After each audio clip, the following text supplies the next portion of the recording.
حویلی کی دیواریں دوازارہ پر تنگ ہوتی جا رہی تھیں۔ اس چھوٹے سے کمرے کی کچی دیواریں، جھپکتا ہوا 40 واٹ کا بلب اور باہر پہرے پہ کھڑے سپاہیوں کے جوتوں کی چاپ، ہر آہٹ پر دعا کا دل دہل جاتا۔ اس نے 3 دن سے کچھ ٹھیک سے نہیں کھایا تھا۔ گورا رنگ زرد پڑ چکا تھا، بڑی بڑی آنکھوں کے نیچے سیاہ ہلکے، مگر اس کے باوجود اس معصوم چہرے پر ایک عجیب سا نور تھا، ممتا کا نہیں، مظلومیت کا نور۔ فرت آرا آج صبح سے ہی بے چین تھی۔ فرت آرا آج اس نے کالے رنگ کا سوتی جوڑا پہن رکھا تھا، گلے میں سونے کی موٹی چین، ہونٹوں پر گہرا سرخ رنگ کی لپسٹک۔ وہ اپنے کمرے میں ٹہل رہی تھی، اس کے ہاتھ میں زعفرانی رنگ کی ایک پوٹلی تھی۔ حیدر نے لڑکی کو بچا کر بہت بڑی غلطی کی ہے، اب یہ لڑکی اس کے دل میں اتر جائے گی، اور میری نمرا، میری بھتیجی حویلی کی ملکہ نہیں بن پائے گی، ناممکن۔ اس نے پوٹلی کو مٹھی میں بھینچ لیا۔ اس میں ہم بستری کے بعد حمل گرانے والی جڑی بوٹی تھی، دائی سے منگوائی تھی۔ ایک بار یہ لڑکی بانجھ ہو جائے تو نہ بچہ رہے گا نہ تہمت، اور حیدر کو بھی یقین ہو جائے گا کہ یہ بد کردار ہے، پھر وہ خود اسے گولی مار دے گا۔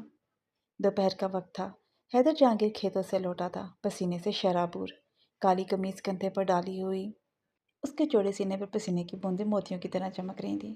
وہ سیدھا اپنے حجرے میں نہ جا کر پہلے قید خانے کی طرف مڑ گیا۔ کیوں؟ وہ خود نہیں جانتا تھا، بس قدم خود مخود ادھر اٹھ رہے تھے۔ دروازہ کھول کر اندر داخل ہوا تو سامنے کا منظر دیکھ کر اس کا سانس رک گیا۔ دوازارہ فرش پر بیٹھی تھی، گرمی کی شدت سے اس کا دوپٹہ سر سے ڈھلک چکا تھا، لمبے سیاہ بال پسینے سے بھیگ کر اس کی گردن اور گلابی گالوں سے چپکے ہوئے تھے۔ وہ مٹی کے گھڑے سے پانی کا لوٹا بھر کر اپنے ہاتھوں پر ڈال رہی تھی، پانی کے قطرے اس کی کلائیوں سے ہوتے ہوئے کونیوں تک بہہ رہے تھے۔ دھوپ کی ایک لکیر کھڑکی سے آ کر اس کے چہرے پر پڑ رہی تھی۔ اس لمحے وہ قیدی نہیں لگ رہی تھی، وہ ایک ایسی حور لگ رہی تھی جسے غلطی سے زمین پر قید کر دیا گیا ہو۔ حیدر کی آنکھیں چند لمحوں کے لیے اسی منظر پر جم گئیں۔ اس کا دل، جو آج تک صرف حویلی کی روایات اور دشمنیوں کے لیے دھڑکتا تھا، پہلی بار کسی اور وجہ سے بے ترتیب ہوا۔ ایک ٹیس دل کے کسی کونے میں، یہ میں نے کیا کر دیا؟ اس پھول جیسی لڑکی کو میں نے مرجھا دیا۔ دعا نے آہٹ سن کر گھبرا کر سر اٹھایا۔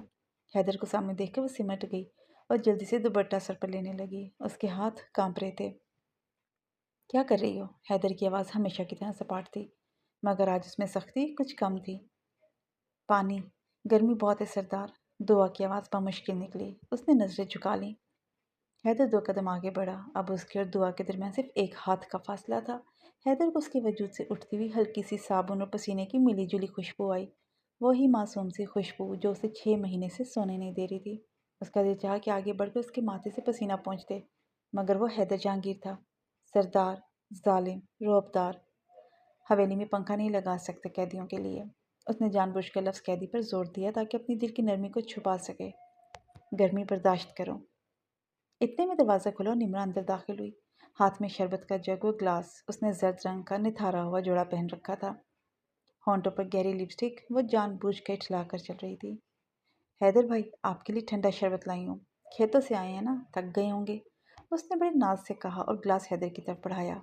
اس کی نظریں مسلسل حیدر کے پسینے میں بھیگے ہوئے چوڑے سینے پر تھیں۔ حیدر نے ہاتھ نہیں بڑھایا، اس کی نظریں ابھی تک زمین پر بیٹھی دوازارہ پر تھیں۔ مجھے نہیں چاہیے، اسے دے دو۔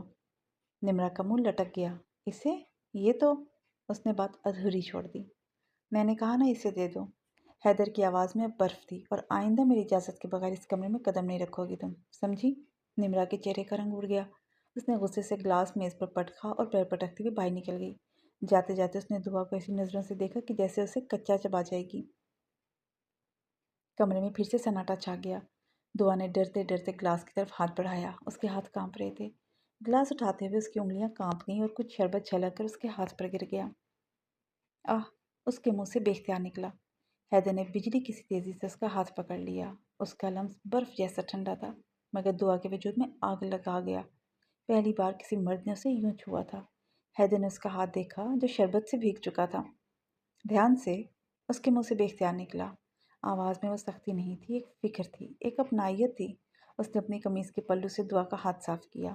اس لمحے میں وقت تھم گیا۔ دعا کی بڑی بڑی آنکھیں حیرت سے پھٹی کی پھٹی رہ گئیں۔ حیدر کی پیشانی پر بل تھے، وہ خود اپنی سمجھ پر حیران تھا۔ دروازے پر کھڑی فرت آرا نے منظر دیکھ لیا، اس کی آنکھوں میں خون اتر آیا۔ بس اب پانی سر سے گزر گیا ہے۔ اس نے مٹھی میں دبی پوٹلی کو اور بھینچ لیا۔ حیدر کو ہوش آیا، اس نے جھٹکے سے دعا کا ہاتھ چھوڑا جیسے کوئی انگارہ ہو۔